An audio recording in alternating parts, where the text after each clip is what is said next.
তিন ধরনের খাবার কখনই খাওয়া উচিত নয়। ১ নম্বর, যে খাবারের উপর কেউ পা ফেলেছে বা কেউ খাবারের উপর দিয়ে ডিঙিয়ে গেছে, এমন খাবার কখনই খাওয়া উচিত নয়।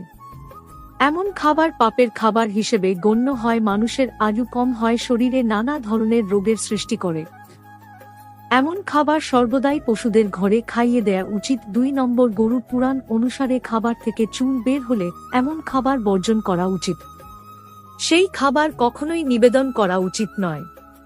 এটা ভগবানের কাছে প্রসাদ হিসেবে নিবেদন উচিত নয়, এবং কি নিজে খাওয়া উচিত নয়।